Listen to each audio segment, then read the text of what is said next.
You got to become completely well-rounded. If you're going to continue to grow and become the person that you're meant to be, you have to continue to be uncomfortable. Everything has to be developed. Like, you can have this natural ability to do stuff, but if you're not investing in you and continuing to develop those muscles, like leadership and discipline, you can lose it. It's a diminishable skill. So you always have to be willing to invest in that. Less stress, more time, more money. Welcome to the Cashflow Contractor interview.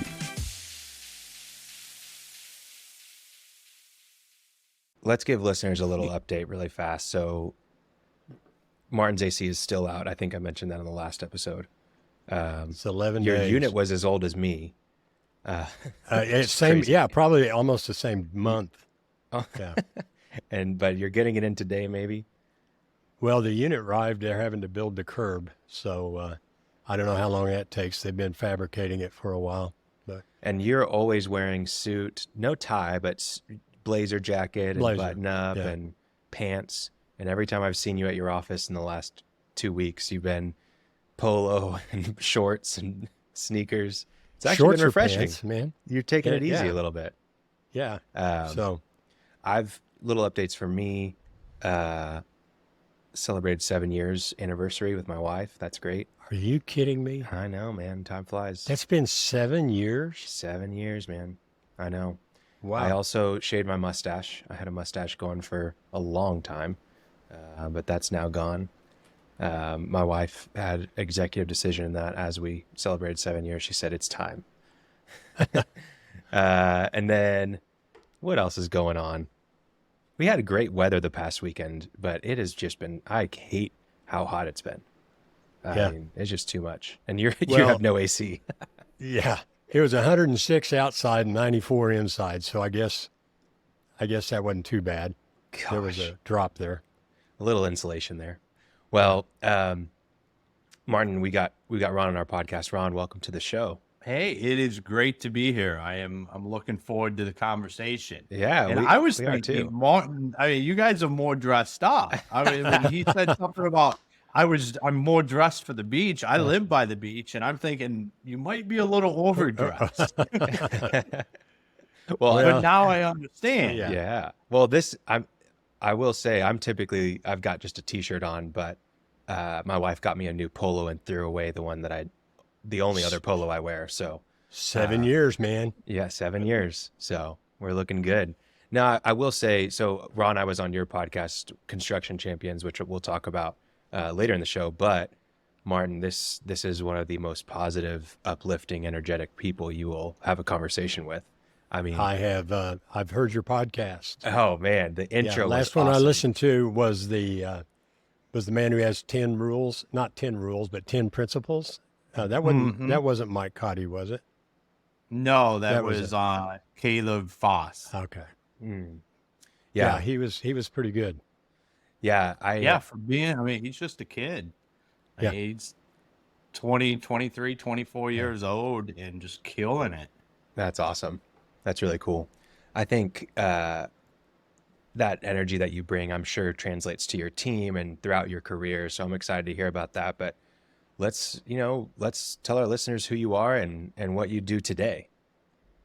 Yeah, absolutely. So I'm a United States Marine that spent just over a decade in residential construction, and now I own a construction software company. So that's a huge gap to fill there. So how all of that goes down is I went to the Marine Corps a little bit later in my life. I was about 23 when I signed up. And my bunkmate at Paris Island in School of Infantry actually introduced me to my wife, who we've now been married for 15 years. And when I ended up getting out, I ended up in Michigan. I'm originally from Akron, Ohio, had no plans on going back to Ohio, let alone farther north of where I ended up. But that's what got me down the road of construction. So I was looking for what's that transition look like? Like my exit out of the Marine Corps wasn't what I was planning on. It's just that's how it ended up happening. So I needed to figure out what do I do next? And I was looking I went back to detailing cars, which is what I had done before the Marine Corps. And it's just, it just wasn't getting it done for me. And there was this ad on Craigslist, I'll date myself there on when I got out in 2011, where I was looking for jobs. And it was for foreman and training. And for like 2 weeks, I just would look at it and I wouldn't apply. And then finally one day, I'm looking in the mirror and I was like, damn it. If you want to go be a foreman in training, you can. You're a United States Marine. Why not? Why can't you go do this? So I applied for the job. I got the job mainly on the fact that I was a Marine. Everybody else that was being hired was graduating with construction management degrees. Here I am, high school diploma, 4 years in the Marine Corps, deployment to Iraq, no construction experience, but I was hungry. And I was looking for like, where can I go fit in? And it really made the transition out. I talk about it a lot, and I highly recommend, if you're getting out of the military, the construction industry is the perfect place to go, because it's a lot of the same mentality. It's hard. There's a lot of discipline involved. And if you apply yourself and continue to grow, there's a lot of places you can go. So I've then spent about 12 years. And I've done everything from digging the hose to running the company. I went in with a chip on my shoulder because I didn't know anything. I didn't have these construction management degrees, but I had an understanding to learn and to just go out and every day get better. And that's what I did. And I just kept doing that and went from just a laborer to a foreman to a field supervisor to production manager to running the company to sales. And I just took every opportunity that came, and I just kept getting better and better. And, communication is the number one problem in construction. And that's what led me to founding BuilderComs and creating the software that I now have. And it's just a continued path of just growth and always striving for what is that next level. And I grew a passion for helping the industry, not just working in the industry. I've become passionate about now I can have a bigger impact throughout the entire construction industry, and that excites me. It's why I do the podcast now, and it's why I'm so excited a lot of the times when people talk to me. It's because I feel like we're on the cusp of real greatness throughout the construction industry. I know there's a lot of talks about hiring people and all of that. That's been going on for years, but I think there's a real mindset shift happening around construction and the trades, and that excites me because that's what I want to see. What do you feel like that mindset shift is? And there's so much to unpack here, but you mentioned that mindset. What is that mindset shift? So I think, for years I got tired of, my wife worked in plastic surgery. So we would go to these events and we're running a $25 million a year construction company. And I got doctors laughing me out of the room because I worked in construction. And I always thought that was BS. And I always thought that was a mindset around the industry, that when the greatest guys I know and some of the greatest business guys I've ever met are in the construction industry. And I just don't think we get the credit that's deserved for that, because it's the construction industry. Yeah. But I'm starting to see that shift. And I see a word in the next 10 years where the high level construction guys are going to be in the same sentences as doctors and lawyers, and they're going to be looked upon completely different with that mindset shift of these guys. Guys run huge $100 million, billion dollar companies with great margins. And they're just fantastic human beings. Yeah. And they just don't get the credit that's deserved because of the industry they chose. And that blows my mind. Yeah, for sure. Well, I mean, even if you think about just like the decisions that you make as a young individual that's entering college maybe, or, your 20s, I think personally, maybe one of the smartest things you can do is get into the trades. With the way that schooling is working right now and the way that college is so expensive, you can work your way up through a company without getting any debt and right away be making a very good salary if you choose the right profession in construction. So that's a whole nother conversation. I want to go back to really your experience running that company and even beforehand.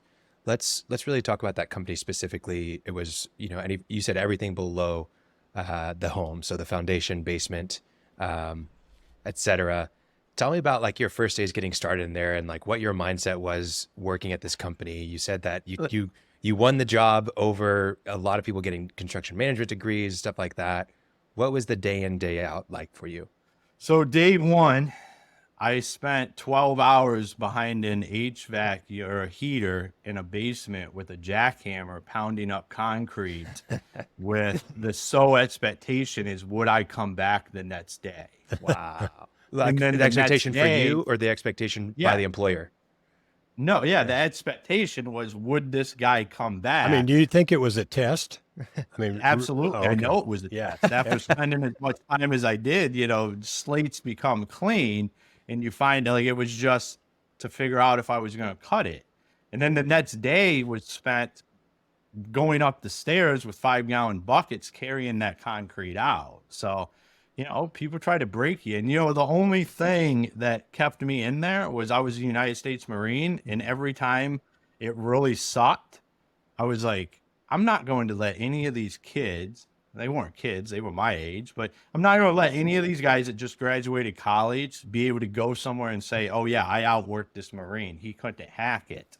And truly, I think that's what kept me around was that mentality of, I didn't want anybody to be able to go say that. So I just stuck it out, and eventually you gain the respect. They understand that you're there to learn and get the job done. You're not just there because it's a job. Wow. Was that common at the company with other individuals too? And did that carry on as you began to become higher up in the company, or is it just something that happened with you? I think that's old school construction mentality. Yeah. We're talking back in 2011. I mean, that's one of the things I say, like the military, the Marine Corps, and transition into working in construction. There's so many correlations because it's like really hard. You have the same mindset of like, are they going to break before they make it? And that mentality that you learn in the military is you're not going to break because you've already been broken down and built back up. And if you can do that, you can do anything. So I think that is just a culture of old school construction that is luckily a lot of that's starting to move out of the way. Yeah. Definitely different in companies I've seen. I think it's even hard to get people to maybe stay on the jackhammer for a couple hours sometimes. And it does take that mentality of someone who's been through a really hard life experience or just has that hunger like you had coming out of the Marines. I think we see that a lot in, migrants these days or individuals from different countries. They come here and they're like, hey, I'm going to earn this paycheck for my family, or, they've got their own life experiences. So very interesting to see. So you got into operations at the company and became an operations manager for a few years. What was that path like? And what was your day-to-day like as the operations manager? So, I mean, we were in the process of scaling from a few million a year to over 25 million and plus.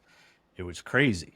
Yeah. I mean, we went from 5 crews to over 30 crews in a few years and hiring, rapid growth. We did everything in-house. So it was crazy.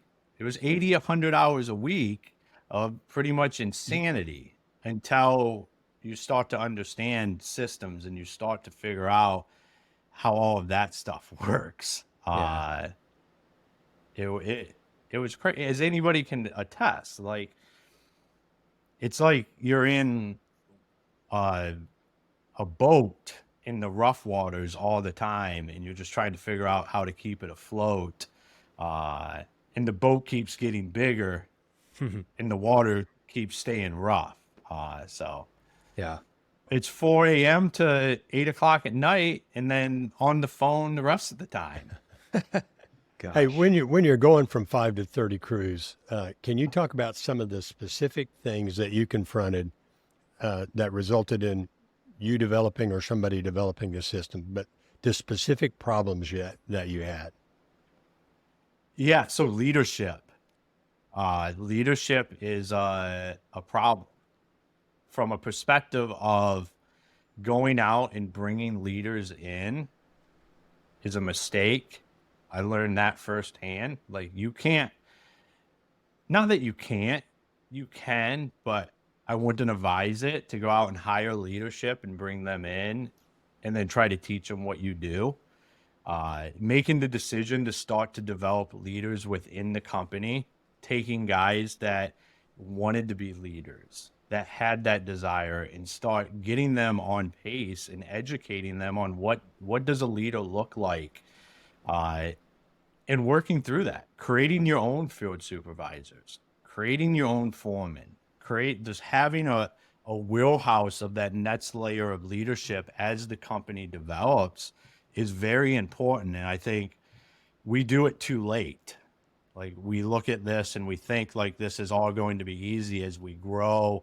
I'm going to be able to move this person into this role and they're going to do this. Well, they might not want to do that. And chances are they're probably not the right person. So having an understanding on your staff, personality wise, who are those players that eventually could be in leadership roles, and then having those conversations of do they even want to be in a leadership role? I made many mistakes, and I'll tell you one of the main ones is like, just putting people in charge that I thought should be in charge, but literally didn't really have a desire to do that, but they wanted the pay bump and they wanted the job title. Right. What do you think they spotted in you that made them say, hey, here's a candidate, we're going to do it. We're going to make the move here and move you up to the first step up?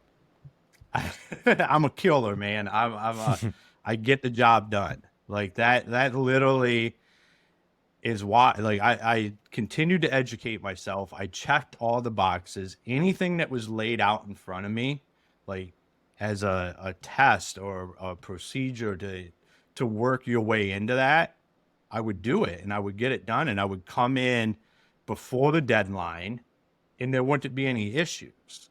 So I just person or excellence on the job site.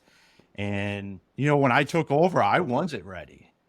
Literally, I was not ready for what was about ready to happen. But luckily I had the mindset of continuous education and I was reading 60, 70 books a year, and I was doing everything that you have to do to start to become that leader. And, I would be a lot better at it today than I was then, but I think that's how we should be. Like you should always be able to say I would be better, but the reason I came up the way I did was I just always got the job done and I did what needed to be done. Mm-hmm. And I just had an understanding for it all. And by doing that, I gained respect from everybody around. So all the guys that were already there, I was in an environment where they already looked at me as being a leader in the company. So it was a natural correlation to just continue to move up through. So once they put you in a leadership role, I presume that means you have a crew. Maybe that's the place you start. What was your biggest challenge? You said they already respected you, but did people buck up against it? You used to be standing shoulder to shoulder, and now you probably still are, but you might be up at ground level talking to the customer, right? What was your biggest challenge? From a crew perspective, being a foreman, running a crew, I think the biggest challenge is that separation that you talk there. Like you're still on the job site. Like I was a working foreman, so I was still there, but I had other responsibilities. And to be able to make it so guys understood that you're not just passing work off onto them, like you have other stuff you have to do. So I always tried to do what my guys didn't like to do. So when I had a crew, I would talk to them and I'd be like, what is it that you absolutely hate to do? And then I would do that stuff. Because a lot of times, like what they didn't like to do is the stuff I didn't mind doing, which is typically the hardest part of anything. And that's just kind of in my mentality. Like I'll just do the hard stuff. So that starts to create some of that camaraderie there. And then like when they have to do that stuff because you have something else you have to do, whether that's with the customer or the paperwork, they know you're not just giving them that job. I think that's what I saw all too often with my new foremans was they immediately thought, hey, I'm the foreman now. I don't have to do the hard stuff. And that's wrong. Like you have to do the hard stuff more now than you've ever done it. So guys know you're still there and you're still willing to do this stuff and you're not just giving them the work because you don't want to do it. Yeah. So did you just have that understanding naturally, or is that that's really sophisticated. That's Simon Sinek's book, Leaders Eat Last, right? Great book. Yeah. Love that. But, I mean, did it just happen to you? Did you read about it? Was it natural for you to do that? I think that's just kind of naturally my leadership style, but everything has to be developed. Like you can have this natural ability to do stuff, but if you're not investing in you and continuing to develop those muscles, like leadership and discipline, if you don't work those muscles, you can lose it. It's a diminishable skill. So you always have to be willing to invest in that. Yeah, for sure. I think, two of the biggest things I think for leadership are walking the walk, which is basically what you were doing. You're not asking anybody to do something that you wouldn't do, but then also just putting the time in. Time is the currency of leadership, right? And you were taking the time to ask people, hey, what is it that you don't want to do, right? And just even having that that mindset of I'm going to help this person focus on what they want to do and what they're comfortable with or whatever, so that when they are asked to do something uncomfortable, they're not coming up from a place of I'm exhausted, I'm burnt out. Oh no, he did it, I can do it now. He cares about me and what I'm doing, So just really great leadership qualities there that are excellent to see. So you foreman, then operations manager, where you're basically running the company, going from 5 to 30 crews, but then you pivot into sales for a few years as well. So tell us about that transition and what that was like. Well, you got to become completely well-rounded. Like if you're going to continue to grow and become the person that you're meant to be, you have to continue to be uncomfortable. So moving to the sales department, like that was the natural correlation. Like if you're going to continue to grow, how do I continue to round off my skill set? The goal always should be is to be able to have a good understanding on everything in the company. No matter what, you don't have to be the expert at it, but you should understand it enough to be able to have a conversation and have done it enough that when you sit down and talk to somebody, they can't BS you and you can say, no, hey, I've sat at the table with the homeowner. Yeah. Like I've been there. So that was a box I felt like I needed to check. So I went and checked that box. How did the CEO, the owner of the business, handle you? Probably one of the best operations managers he's had, I would imagine.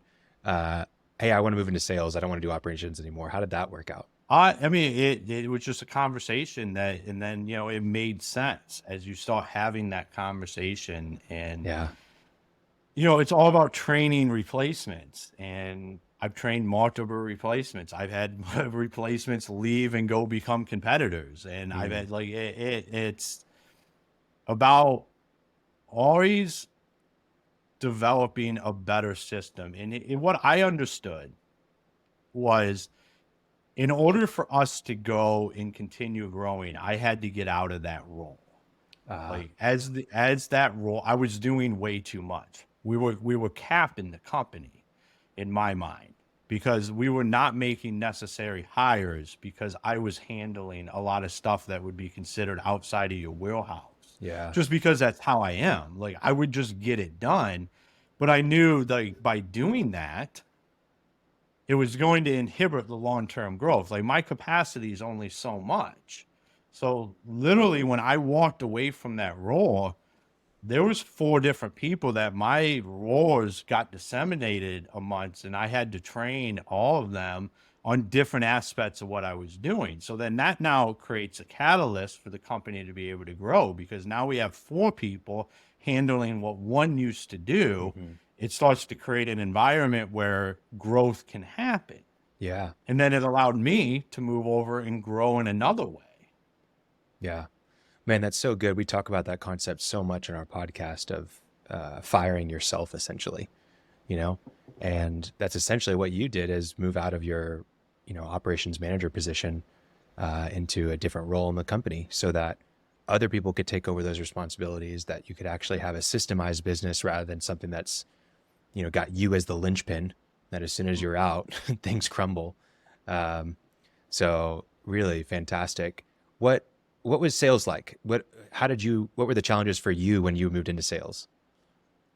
Just having a real understanding of how everything works operationally, production wise, installation wise. I think having that, it's a double-edged sword. So having that knowledge is a positive, but it's also a negative, because I think there's raw sales skills that I still lack to this day, because I can think too much about the end outcome and what exactly it takes to produce that.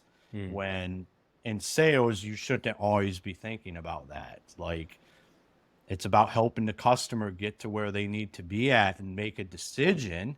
And if you're too much in your head because you're thinking about what it's like for the guys on the job site, it can be a problem. So sales, I spent a couple of years there. I've sold a few $1 million. I've done all of that. And I would say it wasn't necessarily something I cared much for. You'd rather be on the operations side. For clarity, this is business to consumer. I mean, these are residential sales. Yeah, all residential. Okay. Yep. Yeah. Okay. So, and it's not that I wanted to be in the operations side of things. So like, I'm really good at operations, but like from a personality perspective, like it's not where I thrive. Like that's not my ideal position. So like being in operations, like I still necessarily wasn't happy, but I was able to get the job done because I'm just, that type of personality works really well in that position. Yeah. So as you're touching so many different areas of the company, you're basically running the business yourself. I don't want to take away credit from anybody where credit's due, but you're doing so many different things in the company. You're also training people, like you said, that are even going on to competitors or to start their own thing. Did that ever cross your mind as you're going through this to start your own foundation company, basement company? No. I'm a loyal person. I mean, loyal to a fault. I found that out the hard way, but no, it didn't, because I felt I was very well taken care of. I was very well compensated. I mean, could I have went out on my own and done yeah, but I was loyal to where my roots were and the opportunities that were presented to me to continue to grow. So that really, was never a thing for me. Yeah. But obviously you did have that entrepreneurial bug to go and start your own business, right? How did the idea for getting into software come about? So I just like software. Like it's something that I thought like I was destined to go into at some point in time. What softwares were you using at the previous company? So a lot of our own stuff, and a lot of stuff that was very unique to us. So nothing that you can just buy mainstream. Oh, so you guys were doing custom software builds at your own. Yeah. Okay. Yeah. Very interesting. So for the network we were involved with, we had all of our own software that was very specific to what we did. It was one of our competitive advantages. Gotcha. Very cool. Okay. So then you've always been interested in software. You get the bug. Tell us about that. Yeah. So, I mean, I'm just naturally a visionary. Like that's where I naturally fit. Like having the greater vision, and I was really digging into customer experience, not just for us, but like industry wide, and communication kept coming up. Like that's what you always see is like the first article was written in like 91 that said the top 3 things that would throw a project off in residential construction. Number 2 was communication. So we've been talking about it for over 30 years, but there's never been a solution. And one night I was laying in bed and it hit me, and I was like, if this software existed that just got homeowners and contractors and builders on the same page and made sure the same people were talking, or the right people were talking to the right people, so working as like air traffic control, it would fix all of these problems. And one of my big things with construction tech is a lot of it just comes out of Silicon Valley without any industry standard. And there's a big shift in this happening right now where you have a lot of guys coming from the industry that are just like, I'm just going to build the solution I need. And so that's what I set out on that journey was, how do I go build this? It was a real uphill battle. I got a lot of no's because people were like, hey, great idea, but you're probably not the guy. I'm like, BS, I am the guy. Like, what do you mean I'm not the guy? Like, me, myself is one of the reasons this would be successful. And it took me a while, but in 2021, I got accepted into the 10X incubator. Over 23,000 companies applied. I was one of less than 100 that got accepted. That led to my relationship with Project 10K and Jared Yellen. And in February of this year, we went live. Wow. Hey, I have two quick questions. One, you said back in 91 or 81, they had 3 top things that affect construction, and communication was 2. Well, do you remember what 1 and 3 were? No, I do not. Oh, okay. Well, I did. I was going, I wonder what the other ones were. What's above communication? I don't know. Maybe cash. Probably communication's above cash. But I bet you can go find that article somewhere, can you? Martin. What's the name of your software? And you're kind of leading in. I'm guessing that it's got a lot to do with communication. But can you describe it? What's the name and then what it does? Yeah, absolutely. So it's BuilderComs. And what we do is we're a completely web-based platform for builders and contractors. So you can access it from tablets, cell phones, to desktops, to laptops, and we're completely customer facing. So we get all of your communication. So think all of the emails, all the text messages, everything that you have out there. We get it all in one place. We organize it per project, and we build out an app that your homeowners download, your clients, and that's where all communication goes through. And we do pictures, documents, videos, all of that, and we're completely customer facing. And where the magic happens is the channels of communication that we build in there.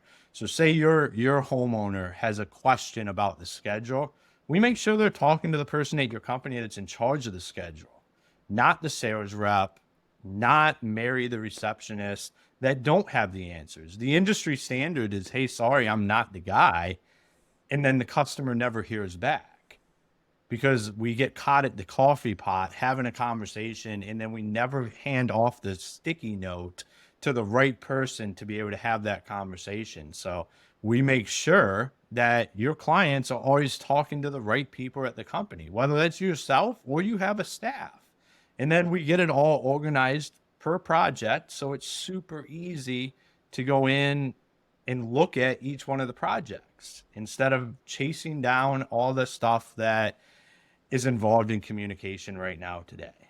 Man, you are so on it. I've got a client today at 1:30, and that's our major problem is communications. And we're trying, so we may be sending people your way here quickly, but I have an attorney, and he was a client, and he was complaining that people didn't get things done. And I said, well, how do you communicate what you want done? And Post-it notes, met you in the hallway, text, email, and maybe a telephone call. And I said, are you kidding me? You know, we talk about it a lot, Khalil, one place to look so that people know I need to go there. My brain is fried, but I need to go here and I can see what's going on. I think this is beautiful. Yeah. It's amazing you bring up attorneys love me because, you know, in construction, lawsuits happen. And what is always the hardest thing is getting the documentation from any of the community. Like, we now have a record of this because a lot of times somebody will quit. They take all those text messages with them and you don't have access to it, or you just can't get all the emails and all the messages and get it in one place. So anytime I talk to an attorney, they are like, your solution everybody should use just from a protection standpoint. Hey, this came up yesterday with another client. We were talking about, he got stiffed he's a new client, and he got stiffed for about 50 grand from a home builder. And he's a young guy, and they bullied him. I mean, he learned, it was a great learning experience, but he got bullied, and it cost him 50 grand, a little more than that. And we were talking about setting up a system that preserves your lien rights. So you have gather the data up front for what you need in order to prepare a lien. You have a record of the last day you worked there. And here in Oklahoma, it's 90 days from the date you last did work.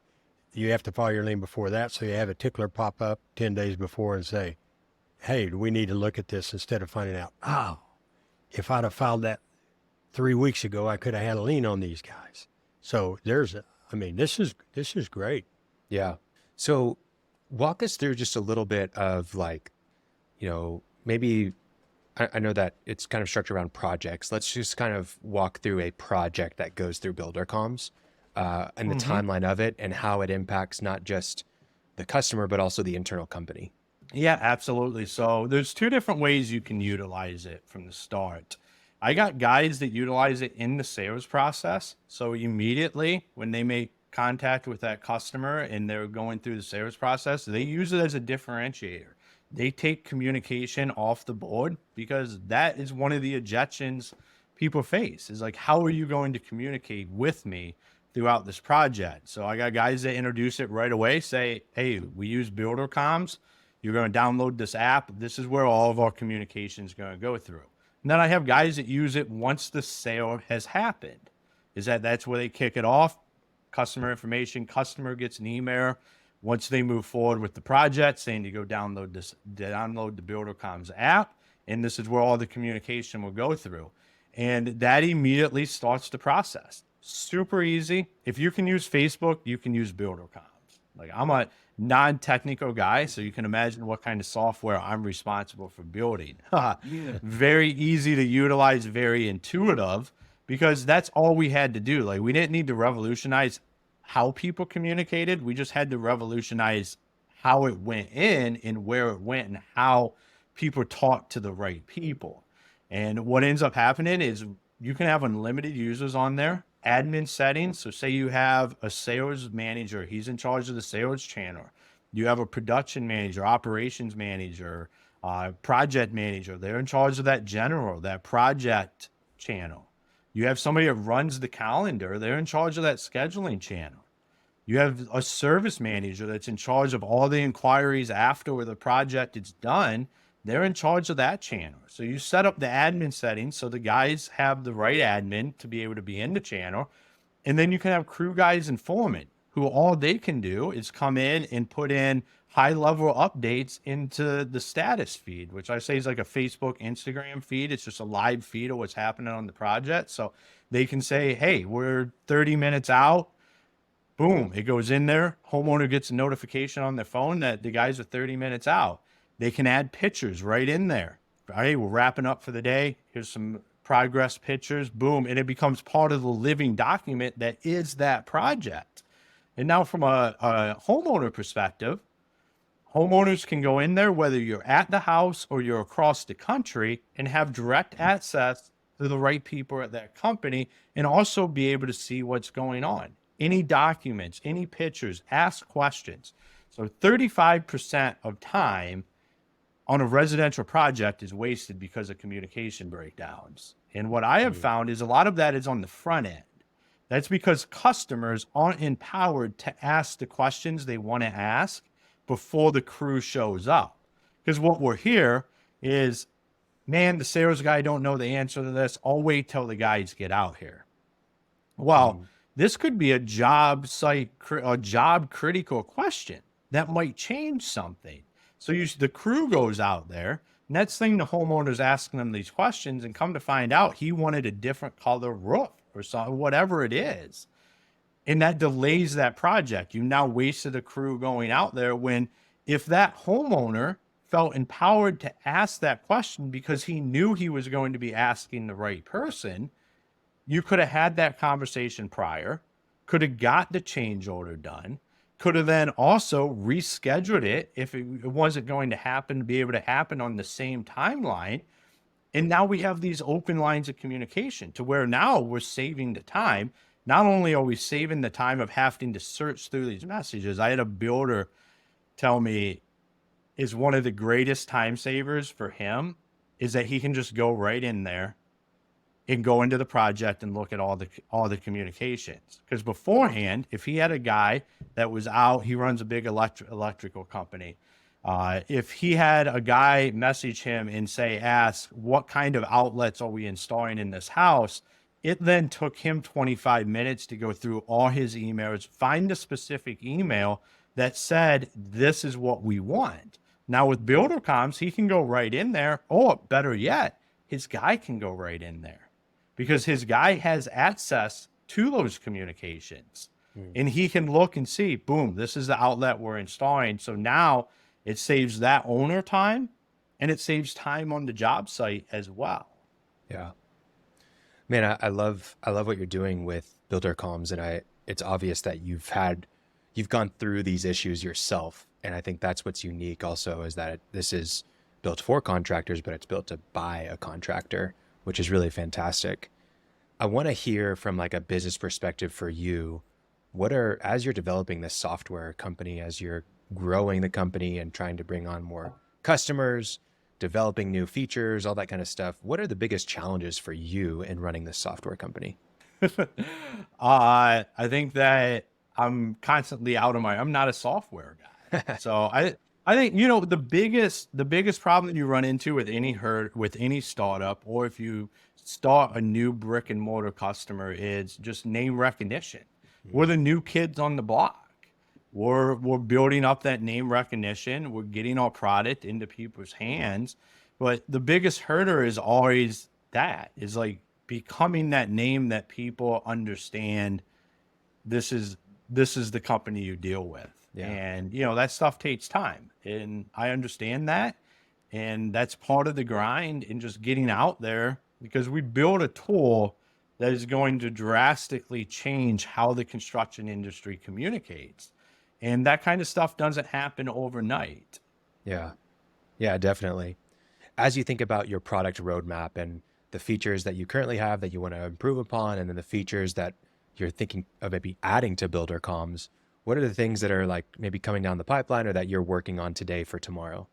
Yeah, absolutely. So integrations is going to be a big one. We're working on that. That was going to be a 2024 initiative. I've already started working on that because, we're really, we're a tool in the tool belt. Like, we work well with all the different softwares out there. So it's getting those integrations put together. So we work hand in hand with them. And then with AI, one of the big things that we're working on right now is putting AI in there from a dialogue perspective, not from like, I'm anti-animation. Like, I think that's where communication breakdowns start to happen.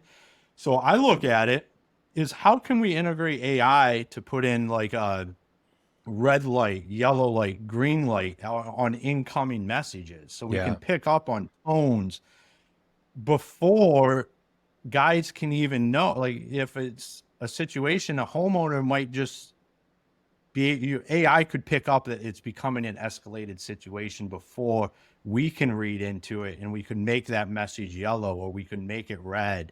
So guys knew, oh, hey, I need to pay. Like, there's stuff happening in here. Yeah. And then as well as on the contractors builders side, to be able to run their message through something that checks their tone. Yeah, absolutely. Before they send a message out. So there's stuff in the works for that. We're working on what does that look like as we continue to develop this. And no, I get great feedback all the time. Now, are we going to implement everything I hear?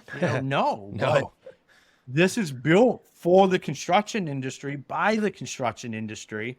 I'm not the guy out there utilizing it every day. Yeah. So I want the feedback, and we'll continue to evaluate that and figure out, what do we need to add? How do we need to grow this? The one thing I can guarantee is we'll never be a CRM, and we'll never be an Angie's List. Like, we're going to do communication. I feel like that is where software gets all out of whack, is when you try to build stuff so broad that you actually lose sight of what the main goal was. And our goal is to fix communication. Yeah. So we're going to continue to focus on that, and everything we do and everything in the product roadmap will be about that. Man, this is awesome. And I just have, I'm the only one who's curious, but who's writing your code? Who's doing the software?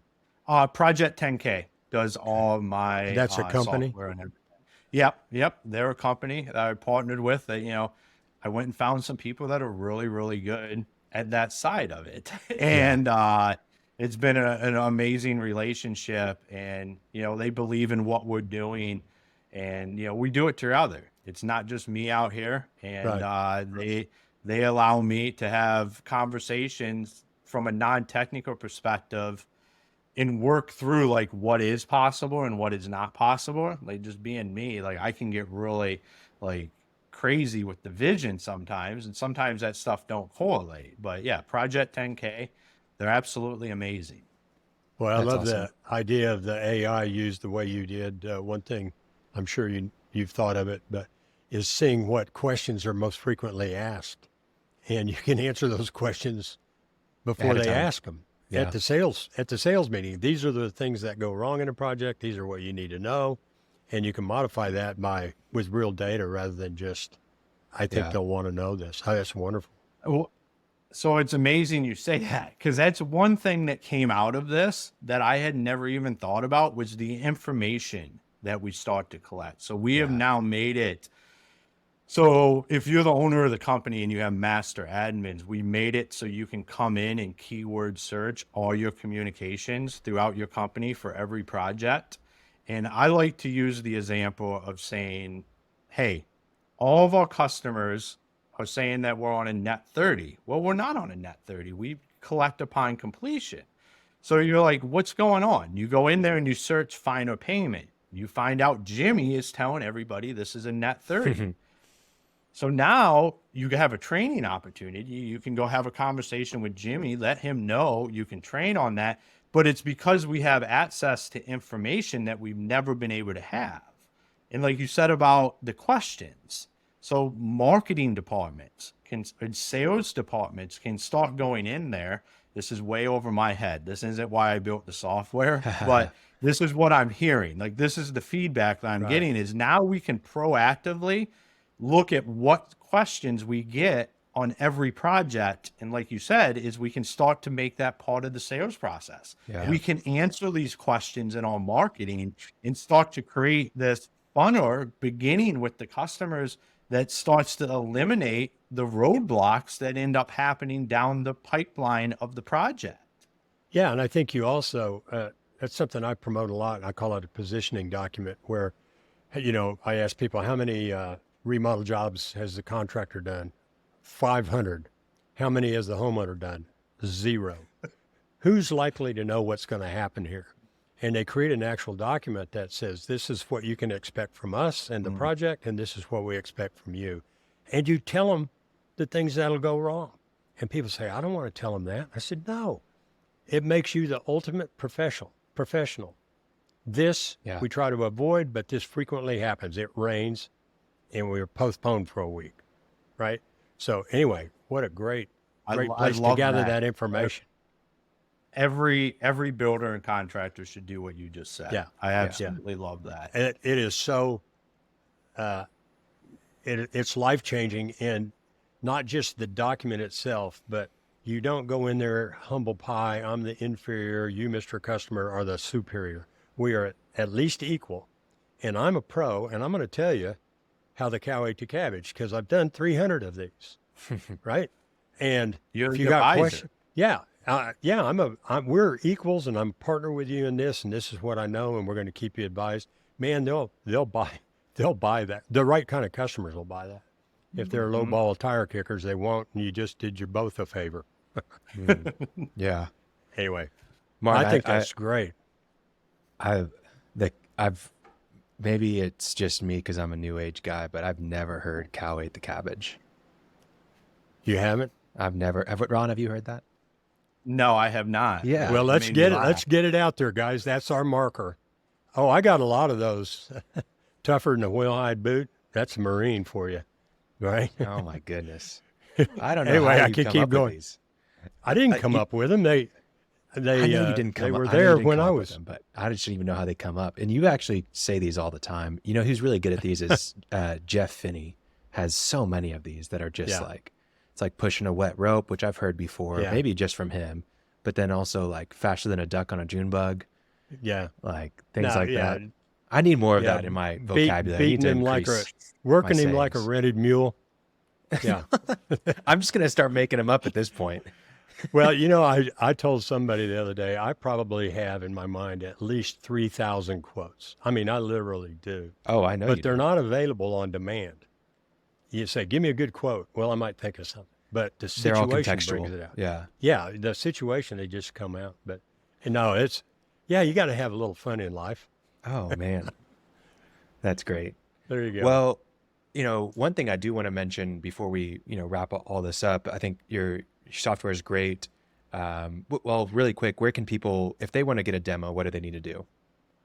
Yeah, you can go right on buildercoms.com, set up a demo. Great thing is being a startup, you get to talk to me directly. There you go. And then you can find me on all social media. If you want to reach out that way, I can get you a link and we can get a demo set up as well. Or if you just want to pick my brain, don't hesitate to reach out. Okay, and it's BuilderComs, COMS.com? Yes, sir. Builder? Yep. So it's like buildercommunications.com. Yeah. Okay. And we'll put links to BuilderComs and then for your demo link as well. And then for your social accounts in the show notes. Something else we'll put in the show notes is your podcast, Construction Champions, which I want to talk about. I really love what you're doing there. Tell me the inspiration behind Construction Champions. So it was something that I had kicked down the road for a little bit. I had a lot of people tell me I should have a podcast. I should be doing this. I just kept kicking it down the road. And then finally one day I was like, I'm just going to do it. And I love champions. I love everything that being a champion from both aspects, the winning and just being behind something, what that means. And my goal is to bring leaders, owners, builders, contractors, disruptors, coaches, everybody that has their foot in the construction space and come on and have a conversation about what makes a construction champion. What is a construction champion? And really kick the narrative of closed door conversations that the construction industry tends to have, where everything's a secret. We don't want to talk about our secret sauce, but the problem is that the next guy's secret sauce is the same. And we would be a lot better if we would just talk about it and get it out there. So that's what I started doing. I just started having guys come on and having an open conversation on how, I've had guys that are doing $1 million and I have guys on there that are doing $200 million. And we just have a conversation about how you become a construction champion right now. What does that look like? And it excites me. It's actually become the favorite thing that I do because these conversations are absolutely unbelievable. I get to spend an hour with some of the best minds in the construction space. It's remarkable. And guys are excited about doing it. And I think the more of that gets out there, the better. And it lives on in perpetuity. So unless they delete the internet, stuff like what we've done here today and what I do on Construction Champions podcast lives on forever. 5 years from now, we could completely change somebody's business because they tuned in for an episode that spoke on something they were struggling with. And that to me is amazing. The ability that I have no doubt that part of your success is that you read 60 books a year. Leaders are readers, and that might be listening or whatever, but to constantly have a podcast on with people talking about ideas while you're driving around, you never know when that nugget's going to hit you. Yeah. Or maybe three people say the same thing 3 different ways and it dawns on you, oh yeah, I can do that. Yeah, hugely important. Yeah. Well, I'm super impressed with your show. It's a great listen for any of our listeners that want to check out Construction Champions. But just the energy that you bring, like you have a different process than us. And that's another aspect that I want to just give you kudos for, the way that you run your show. And it's just super efficient. It's super lean and you get it done, man. And I from what I understand, you're doing it all yourself, which is amazing. And that I will say, I understand what goes on in running a show, and it's not for the faint-hearted, right? So great job, but man, if anyone who listens will right away catch your energy. But for me, being a guest on the show, I just remember we jumped on a Zoom, like, all right, you ready to get started? I'm like, yeah, okay. And then you didn't skip a beat, man. It was like, welcome to the construction channel. I mean, I was blown away. So I loved it, man.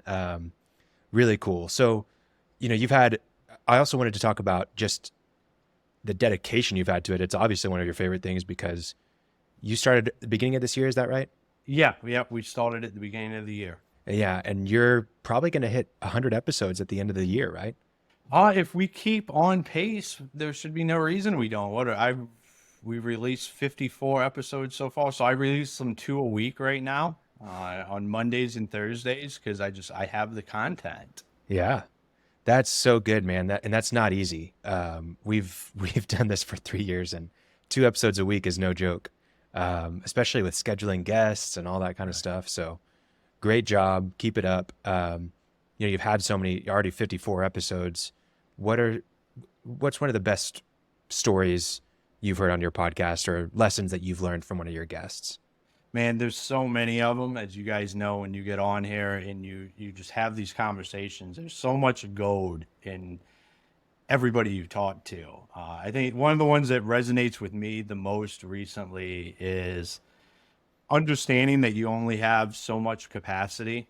There's only about 4 things that you can focus on, and it's okay to focus on those things. It doesn't mean that you're just throwing everything to the side or you're not fulfilling other aspects of your life. Like, that's just not where your motivation, your direction for where your life's going is at. So to me, that really hit home because I'm really focused on a few key areas of my life right now, from being a father to a husband to being the leader of this business, and understanding that that's okay to be focused on that stuff right now. That's the season I'm in, and we can tend to stretch ourselves too thin and try to be all to everything to everybody. Or that doesn't allow us to get to where we want to go or where we're headed. And that, that really struck a chord with me. Man, that's great. And, for listeners that want to go check out the podcast, do you know the episode number of that one, or is there an episode that you want to recommend anybody? I mean, that was Mike Claudio. Okay. I don't know the extra episode number, but it's his episode. We'll find it. We'll put it in the show notes if people want to listen to that one. Mike Claudio, you said. So, yeah. Okay. Fantastic. Man, Martin, you got any other questions for Ron? No, just great to meet you, and I love what you're doing, and I'll be talking to some people about it today. Yeah, absolutely. Two for sure. It's great. We love it, Ron. Thank you for being a part of our show. Thanks for being on the Cashflow Contractor and sharing your story, but also so much wisdom with our audience here. And we're thrilled to have you on, and hope to see you again sometime. Yeah, thank you for having me. And if I can ever do anything for you guys, you know how to get a hold of me. Okay, sounds good. Thanks, Ron. Thanks, Ron. Thanks for listening to The Cashflow Contractor. Check out our website in the show notes or visit thecashflowcontractor.com.